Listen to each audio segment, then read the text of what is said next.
Hello, my friends. We are here today to continue studying about verbs.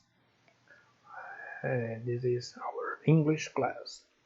Estamos aqui hoje para estudar um pouco mais sobre verbos, entender a diferença dele do inglês para o português e do português para o inglês. Okay? Understand about the difference between English and Portuguese. So, let's go. Verbs. Verb is the word that indicates action, movement, state, or meteorological phenomenon. It may vary according to your flexions.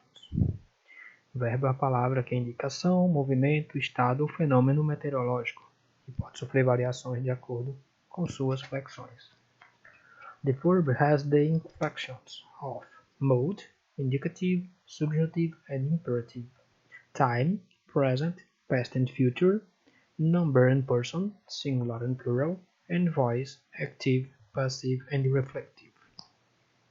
O verbo possui as flexões de modo, modo indicativo, subjuntivo e imperativo, de tempo, pode ser presente, pretérito, que também é conhecido como passado e futuro, número e pessoa, singular e plural, e de voz, voz ativa, voz passiva e a voz reflexiva.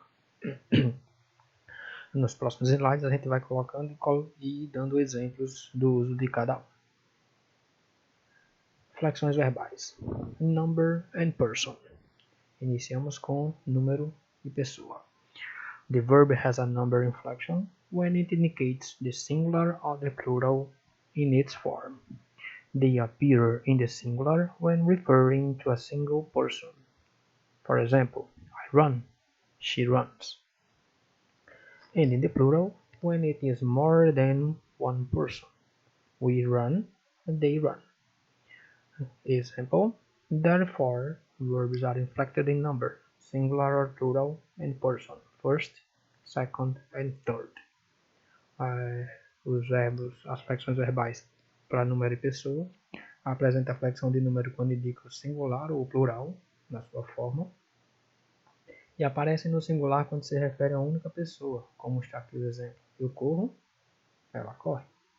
E no plural quando é mais de uma pessoa. Nós corremos, eles correm.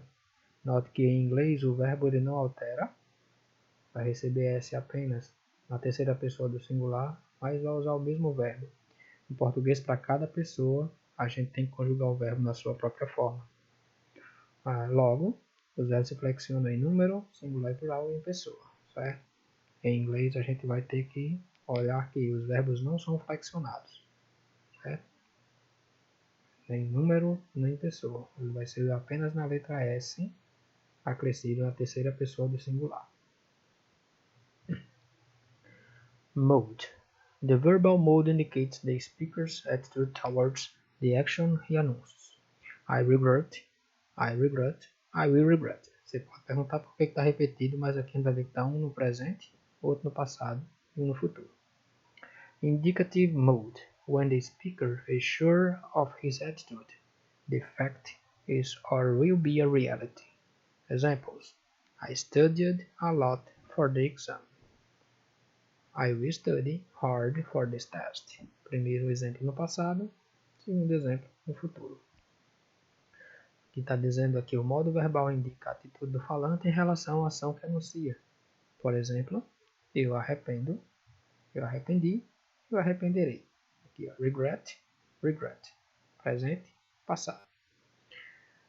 O modo indicativo é quando o falante tem a certeza de sua atitude. O fato é ou será uma realidade. Estudei muito para a prova, em inglês. I studied a lot for the exam. Estudarei bastante para a prova. I will study hard for this test. Note que em português a gente tem a palavra prova. E em inglês a gente pode usar tanto teste quanto exam. Vai ser a mesma situação. Subjunctive mode. When the speaker is not sure of the attitude, the fact is doubtful, uncertain. There is a possibility what it will happen. Examples. I may be studying today. If I were you, I would study. No modo subjuntivo, quando o falante não tem certeza da atitude, o fato é duvidoso ou incerto. Há uma possibilidade de que aconteça. Pode ser que eu estude. I may be studying today. Se eu fosse você, estudaria. If I were you, I would study. Então, a primeira aqui está com o verbo de ligação may, mais o verbo to be, e outro verbo acrescido de ing para dar uma ideia de que pode ser que isso aconteça. E na segunda, if I were you, se eu fosse você, uma dúvida, eu estudaria. Uma dúvida seguida de conselho. Imperative mode, when the speaker expresses an order, a request, or an advice. Examples: don't be so undisciplined. Be a blessing. O modo imperativo é quando o falante expressa ordem, pedido ou conselho.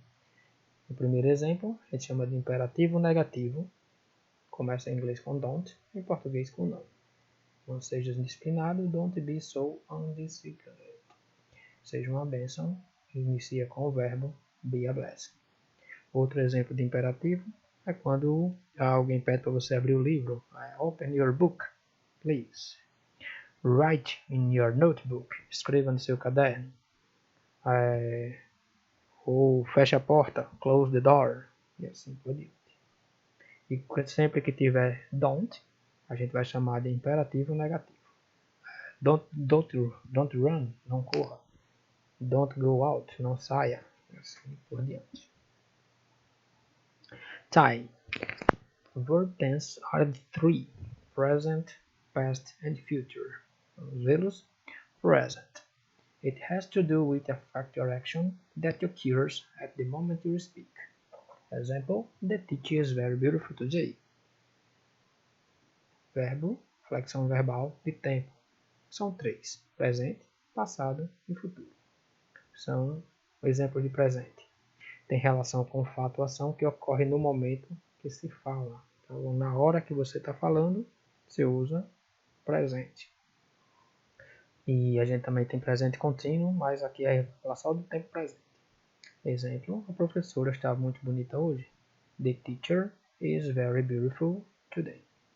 Okay? Indica um tempo presente. Tempo passado, past tense. It is related to a fact or action that occurred prior to the speech. Example: the teacher was very beautiful yesterday. Então, passado tem relação com o fato ou ação que ocorreu anterior à fala. Isso não vai. A ideia do passado simples é que não vai mais acontecer, mas pode acontecer. E o exemplo é: a professora estava muito bonita ontem. Se é ontem, é passado. Então, the teacher was very beautiful yesterday. Future. It is related to a fact or action that will occur after the speech. The teacher will be more beautiful tomorrow, as it is our graduation. Então, o futuro tem relação com o fato ou ação que irá ocorrer posterior à fala, depois do que está falando. Pode ou não ocorrer. A professora estará mais bonita amanhã, pois é nossa formatura. The teacher will be, indica o futuro, more beautiful tomorrow. It is, as it is our graduation. Então, a ideia é que a coisa realmente vai acontecer. Flexão de voz. The verb voice refers to the type of relationship between subject and verb. Observe. Active voice happens when the subject practices the action. The subject is the agent of action. Example: the student answered the teacher's question. Então a gente vai trabalhar agora com as flexões de voz, primeiro com a voz ativa. A voz do verbo faz referência ao tipo de relação entre sujeito e verbo. Observe que, na voz ativa, acontece quando o sujeito pratica a ação. Ele é o agente da ação. Então, exemplo: o aluno, the student, respondeu à pergunta da professora, answered the teacher's question. A ação foi praticada pelo aluno, nesse caso. Passive voice happens when the subject suffers action. Example: the teacher's question was answered by the student. Na voz passiva, acontece quando o sujeito sofre a ação.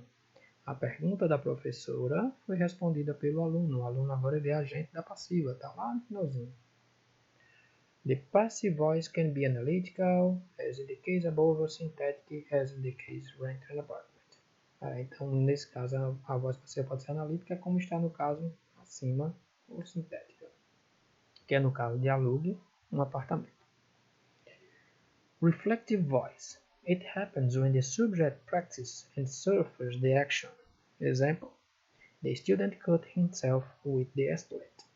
A voz reflexiva acontece quando o sujeito pratica e sofre a ação. A ação é praticada por ele e é sofrida por ele mesmo. E o exemplo, o aluno cortou-se com estilete. Ok? Entendendo um pouquinho sobre verbos, a gente consegue dar continuidade para aquelas partes de tempos verbais. Okay? Isso foi nossa aula de hoje. This was our English class for today. See you then. Bye bye.